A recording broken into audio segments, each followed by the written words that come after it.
Another one. Welcome to another edition of the Ohio Guys here.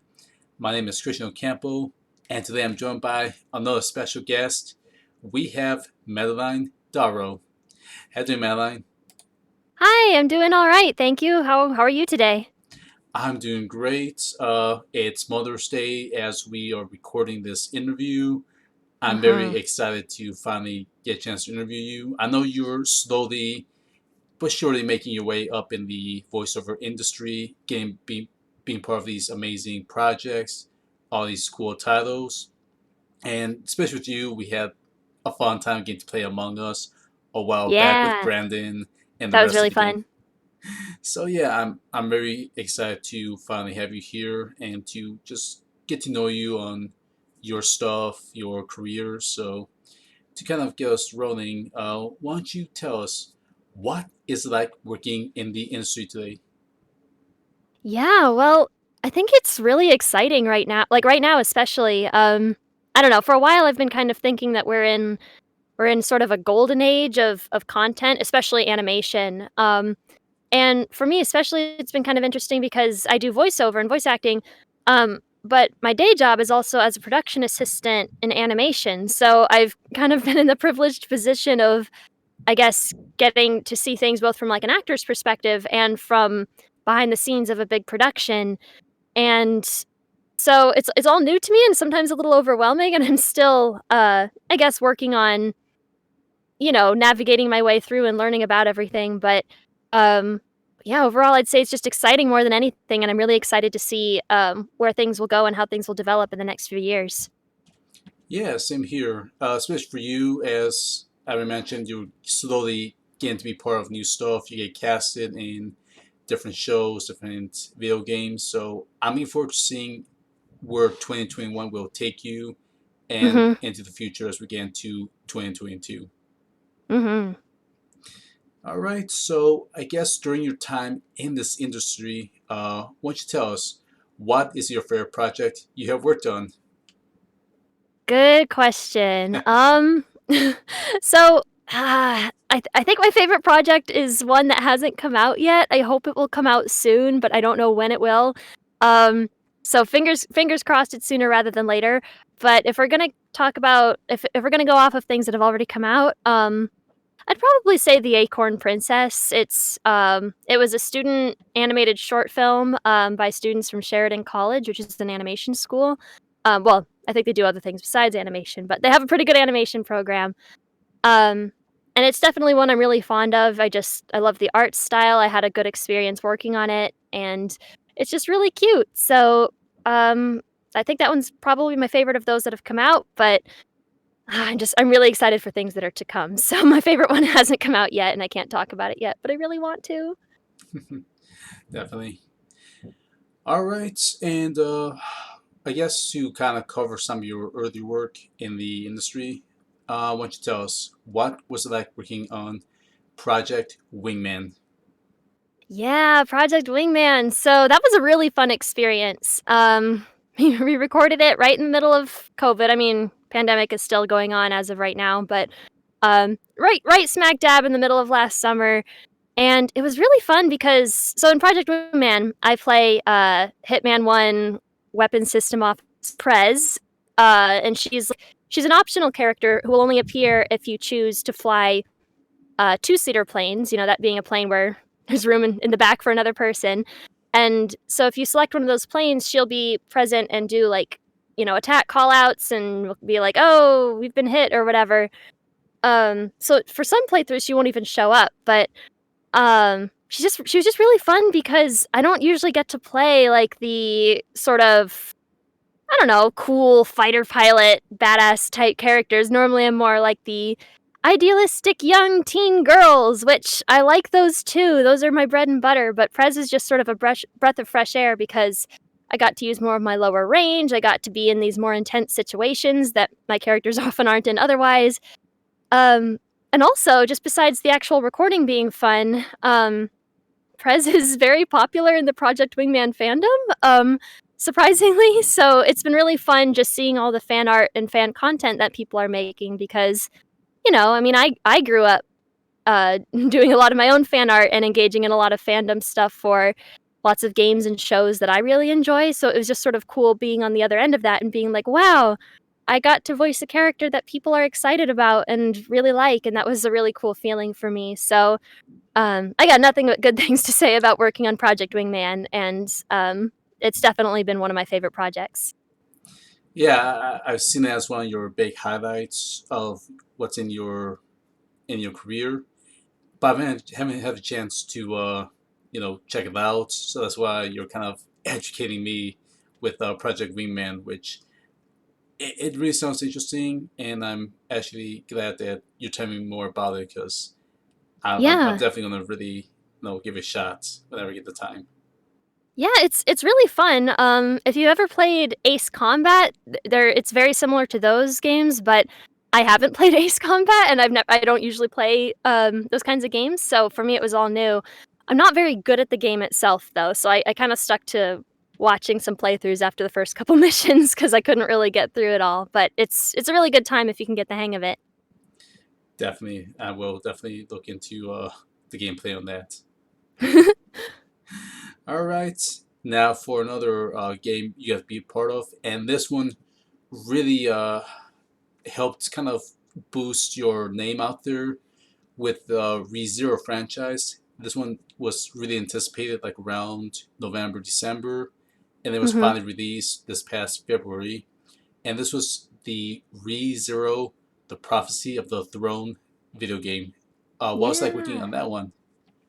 That was so exciting for me because that was my first like I'd say big local gig that I've gotten since moving out here to Southern California, like, I've done smaller things here and there, like, I used to work at a recording studio, and occasionally I'd get called in to help do walla and background voices and things like that, and that was all really valuable experience, and I'm glad I did it, but, uh, you know, The Prophecy of the Throne was the first time I, like, really auditioned and got cast for this project for a franchise that I really like, and get to be part of it, and that was super exciting. Now that we ended up recording from home, again, everything happening during COVID, so that was a little bit sad because I would have loved to actually go in to record it at, Bang Zoom, that being the studio that handled the production for that. Um, but yeah, I don't know, it was extremely exciting, extremely, um just a lot of fun. Tony Oliver was the director on that, and I've taken classes and such with him before, so that was a really neat experience, and, I don't know, I mean, I know that it being a spin-off game, it's not the same as being part of the mainstream, like, the light novels or the anime, but, um, Melty as a character is one that I relate to a lot, and I really love her, she's like my daughter, so I don't know, I had a lot of fun recording for it, and it sort of gave me a little bit of the motivation not sorry, not motivation, more of like the what's the word I'm looking for? It gave me the confidence to feel like, "Okay, if I can book this, I can probably book other things, I should keep going with this." So, it's really special to me for that reason. Yeah, this whole ReZero franchise that's been going on since what 2016, I believe, and now in Yeah, something 2021. like It's had a Mhm. great run. Just we finally got our season two after years of waiting, Yeah. and then finally to have like a Veil game, and it's one of those things where even when the Veil game is made from a spin-off of an anime, it's not always guaranteed it's going to get an English dub. It might just be in Japanese, which we used to play it with the fans, but to know that it gets an English dub as well is even more Mhm. surprising. It's the ultimate cherry on the top, and it was great that we got a ReZero game that kept the cast members and even brought you and some other people into the franchise, like you and Kai Jordan, as well as Yeah.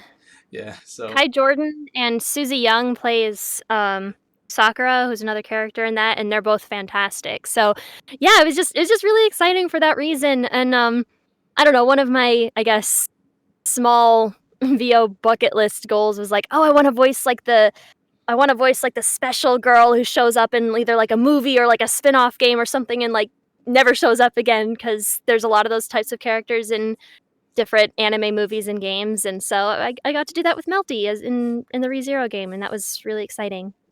Yeah, it's a great game. I watched Sean Chiplock, the voice of Subaru in the ReZero franchise. Get to see him react to the gameplay and some of the deaths as well. I'm not sure you. Mhm. And for those of you, I'm going to plug in Sean Chiplock's Twitch for this one. If you go back to watch one of the deaths where Melty, got swarmed by these insects, and they got into Subaru, and then there's this pop sound when the that really grossed out Sean for watching Yeah. those deaths. So Yeah, that there's so much like, when you're recording things, there's so much where it's like, "Oh, okay, this is happening now," and it's all out of context, and then you see it happen in the game, and you're like, "Oh, oh, no, that's what was happening." And it certainly opens your eyes a little bit as to what was actually going on.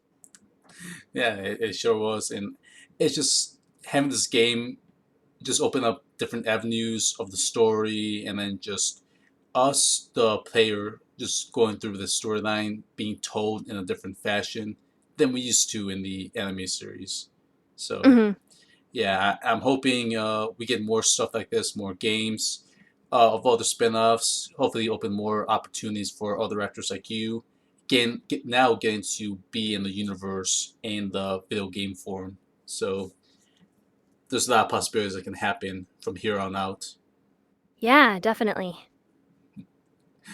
All right, and going back to one of your earlier projects you just touched upon, why don't you tell us what it's like working on the Acorn Princess? Yeah, the Acorn Princess. So, I think I mentioned earlier that, the Acorn Princess is, it was like a student group film created by students at Sheridan College, and I really like student film projects because, this is when, students are working on projects that they're really passionate about, that they really like doing, and they aren't really held back by any studio limitations, because that's something I've seen a little bit of, working as a production assistant is that, of course, when you have, like, a big film happening and you have so many different hands working on it, you see how certain things either get cut or have to get moved around or don't get approved by executives and things like that. But for student films, it's like, it's their time to really shine and be and make something that's entirely from their heart and of their choosing, without being held back by any of that. So I love working on student projects in general, and The Acorn Princess is really special because I don't know, it's just so sweet and cute, and it's got this cool art style, and it was really fun to work on because, when they brought me on for it, they sent me, like, the storyboards and the script and some of the character designs, and you don't always get all of that, but, because they were so excited about it, they're like, "Yeah, here's what everyone looks like, here's all this stuff," and so it was just really fun feeling like I was getting to be part of the process, even, even while it was still in the middle of production and see all the works in progress and on it and everything, and then, of course, the actual recording process was pretty simple and straightforward as a lot of indie projects tend to be, but I don't know, it was just a really sweet, wholesome experience, and, at the end of it, they sent out a little zine of the making of the movie, and they had little stickers and a poster, and they actually sent that my way, and so now I have a poster of it in my room, and it makes me really happy, so I just have a lot of fond memories related to the Acorn Princess, I guess, and it's just nice also being able to go back and so easily find the film because it's just on YouTube, and so I can be like, "Yeah, that's me, that was my voice," and I can just find it and pull it up for people if they're ever like, "Oh, you do voice acting?" I'm like, "Yeah, let me show you." Um, so yeah, overall great experience, and I just I always just get really excited when I get to work on student films, especially um, because they're so creative that way. Yeah, definitely. I'm seeing a bit of a rise in these student projects that being made in colleges or wherever they're being made, and Mhm. it's just amazing how there's a lot of passion, a lot of creativity being put into these films, and you're getting to be part of it. And I know you've done a lot of other smaller titles, not just Acorn Princess, but Mhm. Stella as well. So Yeah. yeah, so you get to cover so much in this, and where you're in this position, just working on smaller stuff, and then eventually get to work on bigger projects. So definitely you've done so much with all around in the voiceover world. Well, yeah, thank you. I mean, it's just been interesting because I've been doing this for a few years now, but, at first it was always just online and, when you're doing online voice acting, unless you're going through voices.com or one of the sites you have to pay for auditions, usually those smaller indie gigs are the only things you can find, and so that's how I think many other actors as well, that's just how I got my start and how I learned how to do stuff, and yeah, it's just been sort of weird as I transition into doing more, like, studio work and professional work because I don't know, maybe I have a little bit of imposter syndrome going on where I'm like, "Oh, what? I was doing indie stuff last year and now I'm, like, getting called in for bigger things? That's exciting." Um, but I don't know, I kind of love how, voice acting online has evolved so much in the past few years, from, I don't know, people doing a lot of, like, fan dubs and things like that, which are fine, just not really my thing personally, to recruiting people for completely original works and these indie games and films that can have kind of big releases sometimes. And I'm just really excited to be part of all of it. Yeah, it's great. This is a good way to kind of get you started. Everyone's got to start somewhere. So being part of like indie projects and then working your way up to the bigger realm of the voiceover Hmm. scene, it's always a great way to kind of like build yourself up towards those higher positions.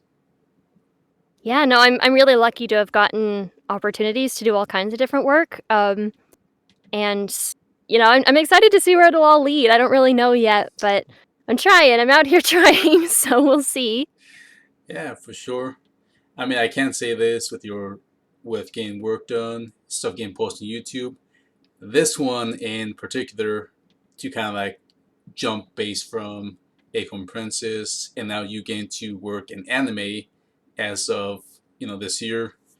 This Yeah. project I'm about to talk about really has been cute in so many ways. Has really kind of shaken the core in terms of casting and bringing like different voice actors into the fold. This one is DJ D4. What was like being on that show? I love D4DJ. It's such a cute show. It reminds me a lot of, sort of kind of like a lot of idol anime, except they're trying to be DJs instead of idols, and it's just so cute. Um, yeah, I have nothing but good things to say about that because, that was my very first anime experience. Now granted, technically I have a named role in that as Tsubaki, but really I was just doing, like, background voices essentially because she just makes, like, a cameo appearance, and then I did a few background voices. Um, but yeah, I mean, voicing an anime has been a dream of mine for a long time, so I was really excited to get the chance to do that, even if it's just as background voices. And um, I don't know, like I had taken some ADR classes before that. I had done, like I said, I had done a little bit of additional voices for other things, mainly like live action projects that came through the studio where I worked.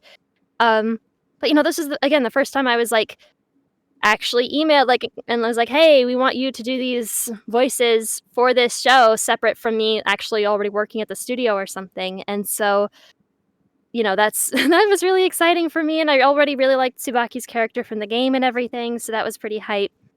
And yeah, I mean, I don't know, I like D4DJ because you look at the cast and you see a whole mix of people, like some folks who are a little bit newer to voiceover, some who are way more experienced, and I just love it when you can see, like, a whole group of different people coming together and you get to see just this cool final product of all this mix of talent. Um, so I'm very excited about it. I hope it gets a season 2. I have no idea if it will or if Tsubaki will be able to appear in season 2 or not, but if it happens, I'm keeping my fingers crossed that they'll call me back in because it would be a really nice thing to revisit. Yeah, hopefully so. Knowing the studio that made it, they're usually good about bringing in second seasons and so forth. So I really Mhm. have high confidence we'll get more of this. And I love the show myself because this is a big surprise when one of the leads, Emmy Lowe, posted it on social media that she is part of this show that's really unique, Yeah. very different. Like you said, like it's not Mhm. an idol show, but the studio that made it has made tons of idol shows, and Mhm. to bring in like this kind of new wave of DJing, where a bunch of girls that bring something new to table in terms of musicality, in terms of creativity, just that visual appeal, having those raves, those are party nights, I would say. It's just everything Mhm. about it is just so appealing. And again, I'm it's just something new, something fresh that we as anime fans haven't seen before, and just seeing where this goes. And the music, I cannot stress how great the music is. Like, I'm a fan of DJing, I'm a fan of mixing and that type of techno music. Uh-huh. I have not, this is the first time I've heard music like this before, the way it's just put together. And Yeah. yeah, I'm about to try to find this music to add to my playlist. There's just great stuff we have here. Great cast, like you mentioned. Like names I could throw out there would be like Lily Pichu. You know, Mhm. I was surprised. Like I've known her work since YouTube, and then just seeing her get credit for an anime show was a huge surprise, coming off guard. Just the possibilities on who can be casted in these type of shows. You know, always keeps me on my toes, keeps me on edge when Mhm. it comes to casting. So, and then of course, you getting a small role, always a good step forward to just add to your belt of credits. Just having these shows that you can share with clients or fans. Say, hey, I was part of this anime show or that anime show, and you know, I'm Mhm. hoping that you get to be part of more animes in the future. Thank you, me too.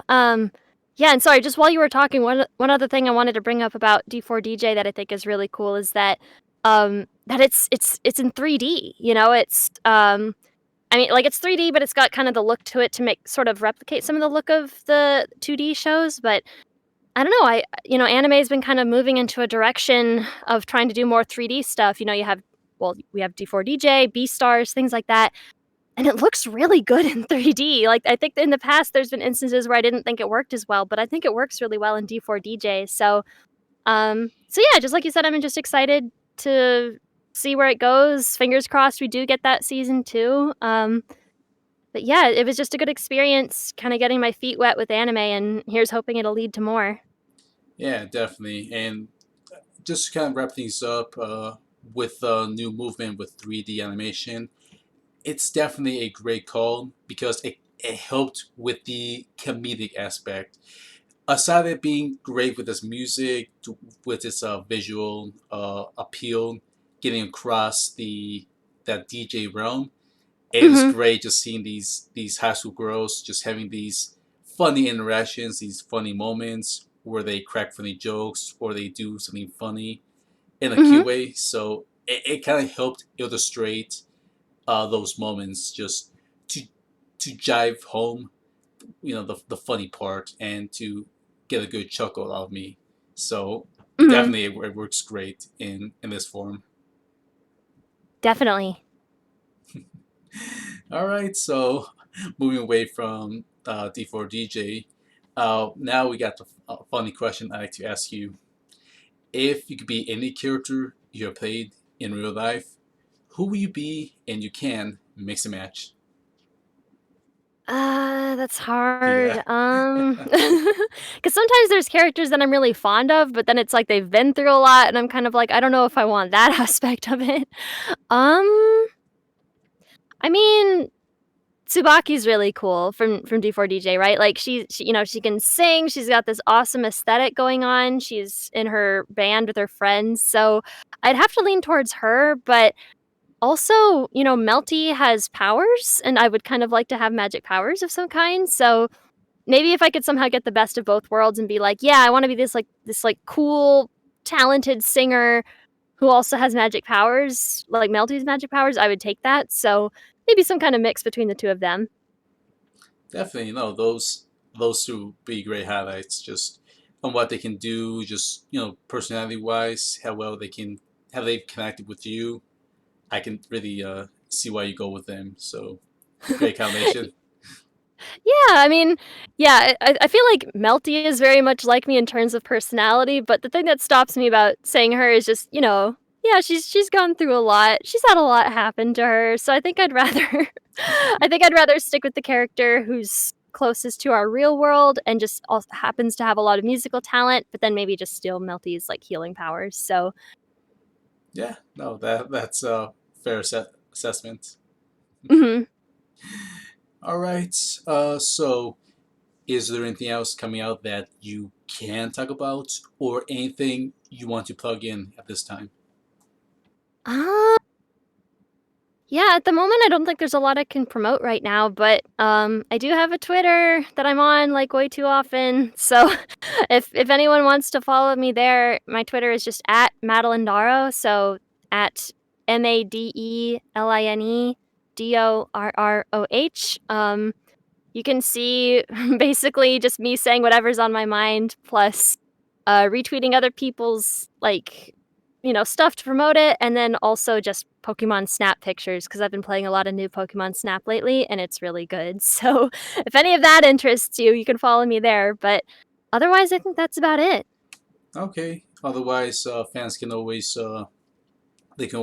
find your old work on YouTube, which I can definitely plug in the description box down below if anyone's curious to see any of these uh, student projects or with the D4 DJ channel. I'd be happy to plug in for anyone curious about your work. Yeah, certainly. All right, and then just to wrap things up, since we mentioned your Twitter, do you have maybe a Facebook, Instagram, or any other social media that fans can find you at? Um, really, I do have like, my Instagram page I now keep private just because I don't use it as often, and my Facebook is more for personal stuff now, so, yeah, Twitter's probably the main one, that I would use for promotional purposes, so All right, good. Well, thank you, Madeline, for this interview. I was glad to finally make this happen after, a month or so of talking and getting to know, yeah. and then getting to play with you on Among Us. So I appreciate having you on here. Of course, thank you for asking me. I feel like who am I to turn down an opportunity to talk about myself? Like, come on. So, but no, I appreciate it. So, Yeah, same here. I appreciate just at least getting to dive into the stuff. Just getting to talk to someone who got to experience ReZero and D4 DJ. mhm. Two great stuff that I really enjoyed from you. It's I'm just hoping to really see more stuff like that in the future. So definitely, Yeah, thank you. Fingers crossed. yeah, we got a whole future to plan for. Yes.